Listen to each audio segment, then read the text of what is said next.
नमस्कार, स्वागत छ यहाँहरू सम्पूर्णलाई। आजको श्रृङ्खलामा हामी कुरा गर्दैछौँ नेपाली साङ्गीतिक क्षेत्रका अमर व्यक्तित्व स्वर सम्राट नारायण गोपालको। सफल तथा ख्यातिप्राप्त नेपाली आधुनिक गायक नारायण गोपाल गुरुबाचार्यको जन्म विक्रम सम्मत 1996 साल असोज 18 गते बुवा आशा गोपाल गुरुबाचार्य र आमा रामदेवी गुरुबाचार्यको सन्तानको रूपमा काठमाडौँको किलागालमा भएको हो। उनलाई नेपालको स्वर सम्राटको उपाधिले सम्मान गरिएको छ। यद्यपि सम्राट बन्नेले राज्य कोषबाट भत्ता पाउने भएकोले यो सम्मान उनको अपहेलना हो भनेर केहीले विरोध पनि गरेका छन्। स्वर सम्राट नारायण गोपाल नेपाली भाषाका पहिलो पुस्ताका गायक हुन् जसले गायनलाई पेसाको रूपमा अँगाले। उनले डिस्क र टेपमा गरी जम्मा 136 वटा नेपाली गीतहरू रेकर्ड गराएका छन्। उनका गीतहरू नेपाली चलचित्र तथा नाटकहरूमा पनि प्रयोग गरिएका छन्।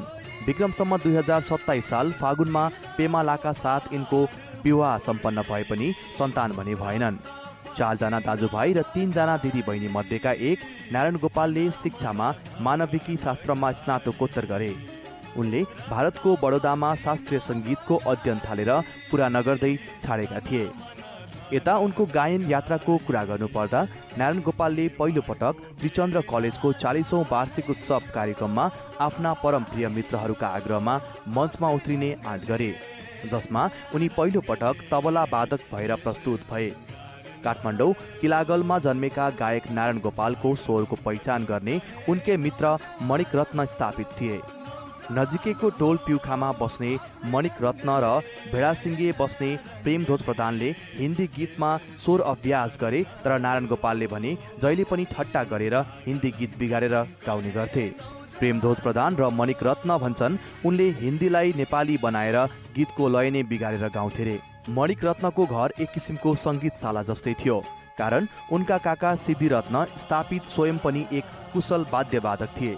गायक नारायण गोपालको घरमा शास्त्रीय सङ्गीत बाहेक आधुनिक सङ्गीतमा रम्न उनका पिता आशा गोपाल गुरुबाचार्यका कारण मनाइ थियो। उस्ताद आशा गोपाल गुरुबाचार्य आधुनिक सङ्गीतलाई हलुका र रङ्गहीन मान्दथे।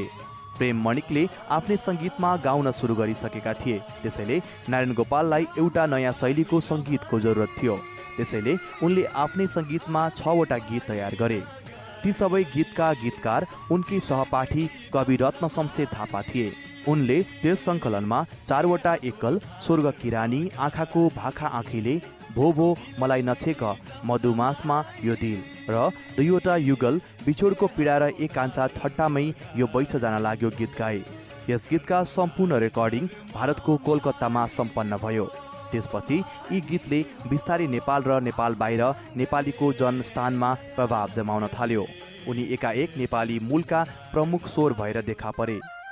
राणाकालबाट मुक्त भएर नयाँ परिवर्तनको लहरमा उभिरहेको नेपालको नयाँ स्वरलाई उनले बिस्तारै प्रेम, जीवन र राष्ट्र निर्माणका हरेक गीतबाट उच्चता दिए। पूर्व पश्चिम राजमार्ग बन्दै गर्दा उनले जाग जाग चम्क हे नौजवान हो वा देश प्रेमबाट प्रभावित भएर आमा तिमीलाई जलभरिका औँलाहरूले चुम्न, यी गीतले नारायण गोपालको गीतको गायन र स्वरको गमकलाई मात्र होइन, उनको घनत्वभरि आवाजलाई प्रत्येक नेपाली युवासँग परिचित गरायो। उनी युवा हृदयका प्रिय गायक नै मानिए। उनले त्यसपछि बिस्तारै आफ्नो गायनमा परिवर्तनको स्वर ल्याए। उनले गीतको चयन, शब्दको छनौट र भावस्थितिको अध्ययन गरेर नयाँ गीत गाए, जसले गर्दा 81 नेपाली गीतको स्तर हिन्दी गीतको तुलनामा आकासिँदै गयो। यस समय नेपाली सङ्गीतमा जमजमाएर आइरहेका पुष्प नेपाली, बच्चु कैलाश, तारादेवी, अम्बर गुरुङ, प्रेमध्वज प्रधान, नाति काजी शिवशङ्कर आदिका गीतसँग स्पर्श गर्दै नारायण गोपालले नेपाली गीतको आधुनिकतामा एक विशेष आयाम थपे। उनले सुरुवाती चरणमा गायिका गीतबाट बढी जसो श्रोतापछि बिस्तारै कवि, लेखक प्रभावित हुँदै गए। उनले आफ्नो गायन शैलीलाई व्यापक बनाउन आफ्ना प्रशंसक, आफ्ना प्रतिस्पर्धी र आफ्ना समकालीनसँग विचार विमर्श गर्न थाले। यसै क्रममा उनको भारतको पश्चिम बङ्गाल स्थित पहाडी राज्य दार्जिलिङको भ्रमण भयो।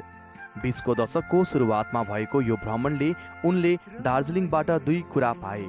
पहिलो, उनलाई अति नै माया गर्ने प्रशंसक पेमालाई प्रेमीको रूपमा पाए भने त्यही सङ्घर्ष गरिरहेका एक होनहार सङ्गीतकर्मी गोपाल योन्जनलाई एक मितका रूपमा पाए।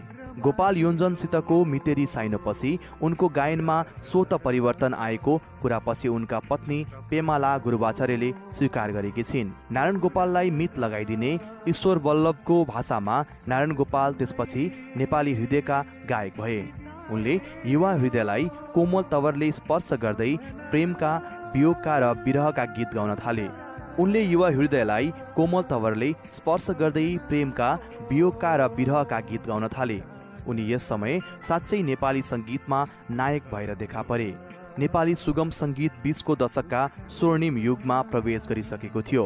यो समय नेपाली गायक गायिकाले मौलिकताको खोजीमा आफ्नै भाव, शैली र जगतका गीत खोजेर रचेर गाउन थालिसकेको काल अवधि थियो।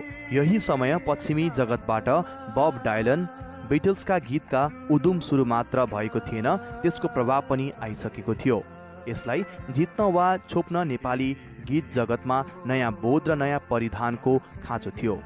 यही क्रममा नारायण गोपालले गोपाल योन्जनसँग मिलेर असाध्यै लोकप्रिय शैलीमा आधुनिक गीतहरू गाए। बिर्सेर फेरि मलाई नहेर, चिनारी हाम्रो धेरै पुरानो, तिम्रो जस्तो मुटु मेरो पनि, लौ सुन म भन्छु मेरो राम कहानी जस्ता गीतले गोपाल योन्जनलाई नयाँ जीवन दियो भने नारायण गोपालले नेपाली सुगम सङ्गीतमा एउटा विशेष स्थान बनाए र उनी एकाएक नेपाली युवाका नायक बन्न पुगे। उनको गायनको स्तरलाई छुन सक्ने प्रतिस्पर्धी देखिएनन् र उनले मानक खडा गरे। यही समय उनी हरेक सङ्गीतकारका प्रिय गायक भए। त्यति बेला उनले युग बनिसकेका सङ्गीतकार नातिकाजी, शिवशङ्कर, अम्बर गुरुङ, धर्मराज थापा जस्ता साधकका गीतलाई कण्ठबाटै गाए र उनी नेपाली सुगम सङ्गीतका एक छवि बन्न पुगे। उनलाई चेतनाका गायक पनि भन्न थालियो। 20 दशकमै उनले आफ्ना प्रशंसिका पेमालासँग विवाह गरेपछि उनको बसाई केही समय पोखरा, केही समय हेटौडा भयो। यसै सन्दर्भमा उनको पोखरामा कवि भोपी शेरचनसँग र हेटौडामा गीतकार सङ्गीतकार भीम विरागसँग उठबस सुरु भयो। यसको परिणाम उनले ती स्रष्टाका गीतलाई पनि आफ्नै र उनकै गीतमा गाएर कालजयी बनाए। भोपी शेरचनको सानै हुरीमा बसेको सपना, अल्झेछ क्यारे पसौरी, तिम्रो चियाको बुट्टामा र भीम विरागको रचना र सङ्गीतमा तिमीले पनि म जस्तै माया दिएर हेर गाए। प्रेम विवाहपछि नारायण गोपालको गायनमा आएको परिवर्तनको आधा श्रेय उनकी पत्नी पेमालालाई र आधा श्रेय उनका मिज्यू गोपाल योन्जनलाई जान्छ। यी दुवैले उनलाई आआफ्नै तवरले सघाएका छन्। एकजनाले राम्रा गीत छान्न र अर्कोले राम्रो गीत गाउन। हेटौडाको छोटो बसाइपछि नारायण गोपाल काठमाडौँ आएर जागिरे भए नाचघरमा आफ्ना मित्र मणिक रत्न र जनार्दन समको सहयोगले। नाचघर पस्दा उनी वाद्यवादकका रूपमा गएका थिए र उनी बिस्तारै त्यहीका हाकिमसम्म भए। उनले त्यही रहँदा आफ्ना धेरै साथीहरू गुमाए र उनले बिस्तारै आफ्ना सहकर्मी साथीहरूलाई छोड्दै गए। त्यसका धेरै कारणमध्ये उनको प्रसिद्धि, सफलता र उनीसँग हुर्कदै आएको अहम प्रमुख कारण बन्न पुग्यो। उनी चर्चित हुँदै गएपछि आफ्ना पुराना गीतकार साथी रत्न शमशेर थापाबाट टाढिँदै गए र उनका गीत गाउने छोडिदिए। उनी हाकिम भएपछि आफ्ना दोस्रो गुरु मणिक रत्नसँग बोलचाल बन्दको अवस्था बन्न पुग्यो। उनले मित्रता तोड्ने क्रममा आफ्ना बालसखा प्रेमध्वज प्रधानसँग पनि दूरी बढाए। आफ्ना मिज्यू गोपाल योन्जनको विवाहपछि उनको गोपालसितको सम्बन्धमा पनि चिसोपन आयो। उनी 81 परिवर्तनको नयाँ सङ्घारमा पुगे, जहाँ उनका सामु आफूपछिको नयाँ पुस्तासँग भेट भयो। त्यसमध्ये दिव्य खालिङसँग उनको जोडी जम्न पुग्यो र उनले खालिङका रचना र सङ्गीतमा आफ्नो दोस्रो इनिङ सुरु गरे। त्यो दोस्रो इनिङमा उनले सधैँ नै म हाँसे तिमीलाई रुवाई, मायाको आधारमा सम्झौता नै हुन्छ, विपना नभई जस्ता गीतले उनलाई पुनर्स्थापित हुने मौका दियो। यसै समय उनको गीतकार क्षेत्र प्रताप अधिकारी, किरण खरेल, कालीप्रसाद रिजाल, निर्दोन रुम्बा, दिनेश अधिकारी, विश्वम्बर प्याकुरेलसँग उठबस सुरु भएपछि पुराना साथी सङ्गति छुट्दै गए। सङ्गीतकारमा नयाँ पुस्तामा सम्बोजित बास्कोटा, भूपेन्द्र रायमाझी, शुभ बहादुर आदि देखा परे। यस ख्यातिको समय नारायण गोपालको गायनको मूल्याङ्कन गर्दा उनी यति बेला सङ्गीत जगतमा स्थापित हुन चाहने नयाँ पुस्ताका सहायक मात्र बन्न पुगेको पनि देखिन्छ। उनले धेरै पुस्तालाई जग दिन कमजोर गीत पनि गाए भन्न सकिन्छ। त्यसमध्ये रञ्जित गजमेरको वीरताको चिनो, पहाडको माथि माथि जस्ता गीतबाट उनले आफ्नो लागि भन्दा अरूका लागि जग बनाइदिए। यो समय उनी सहायक भएर देखा परेको बुझिन्छ। अन्ततः नेपाली सङ्गीत जगतका एक महान साधक र एक परिपूरक व्यक्तित्व नारायण गोपालले चलचित्रमा परिवर्तनमा पनि बाल साराको सङ्गीतमा गाउन सुरु गरेर अन्तिममा चोट चलचित्रमा भूपेन्द्र रायमाझीको सङ्गीतमा बिरही माया अधुरो भयोसम्म गाएर आफ्नो सफल यात्रा तय गरे। कुल मिलाएर 28 वर्षको निरन्तर गायनमा नारायण गोपालले 1.5 दर्जन चलचित्रमा गायो भने 157वटा गीत गाए। उनले आफ्नो सङ्गीतमा 4 जना गायक र 3 जना गायिकाको गीत बनाए।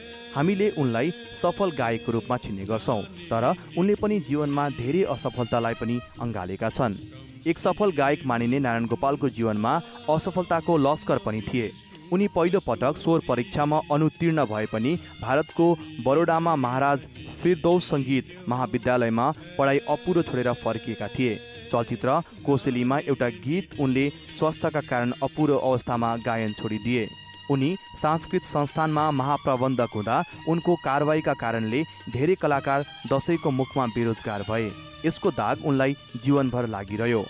चुनौती र परीक्षामै आफ्नो गायनलाई स्वीकार्ने गायक सङ्गीतकार नारायण गोपाल इतिहासका ज्ञाता थिए। फुटबल खेलका पारखी थिए, चेसका खेलाडी थिए, उनी भान्सामा कुशल भान्से थिए र शौखिन फोटोग्राफर थिए। उनले गायन बाहेक कार्यक्रम आयोजना गर्ने, संयोजन गर्ने काममा पनि आफ्नो धेरै लगानी गरे। उनले आफ्नो एकल गायन स्वर्णिम सन्ध्या छोडेर भारतको दार्जिलिङ, डुवर्स, साम्ची बाहेक नेपालमा पोखरा, नारायणघाटमा कार्यक्रम आयोजना गर्न पुरा खटे। उनले आफ्नै सम्पादकत्वमा बागिनाको प्रकाशन समेत गरे। यी सबै विपरीत बाहेक नारायण गोपालको स्वरलाई हाम्रो जनसमाजले भुल्न नसक्ने एउटा पङ्क्ति छ नारायण गोपालको। उनी भन्थे, म गाउँछु केवल जनताको लागि। उनले पाएका पुरस्कार तथा सम्मानको कुरा गर्नुपर्दा नारायण गोपालले विक्रमसम्म 2023 सालमा सर्वोत्तम सङ्गीतकार, विक्रमसम्म 2024 सालमा सर्वोत्तम गायक, विक्रमसम्म 2039 सालमा रत्न रेकर्ड पुरस्कार, विक्रमसम्म 2033 सालमा गोर्खा दक्षिण बाहु चौथो, विक्रमसम्म 2040 सालमा इन्द्र राजलक्ष्मी प्रज्ञा पुरस्कार, विक्रमसम्म 2043 सालमा लायन्स अवार्ड, 44 सालमा छिन्नलता पुरस्कार, 45 सालमा जगदम्बा श्री पुरस्कार, 47 सालमा उर्वशी रङ्ग पुरस्कार र 48 सालमा त्रिशक्तिपट तेस्रो। खाना बनाउने, चेस खेल्ने, चङ्गा उडाउने, फुटबल म्याच हेर्ने, टेबल अगाडि पऱ्यो कि बजाउन थालिहाल्ने खालको उनको बानी र शौक थिए। बागिनाको प्रकाशक तथा सांस्कृतिक संस्थानका महाप्रबन्धक, सञ्चार मन्त्रालयमा सल्लाहकार समेत भएका नारायण गोपालले गीती नाटकको कथा कान्छी मस्याङ लेखेका थिए। उनको दुःखद निधन विक्रमसम्म 2047 साल मङ्सिर 19 गते राति 9 बजे वीर हस्पिटलमा भएको हो।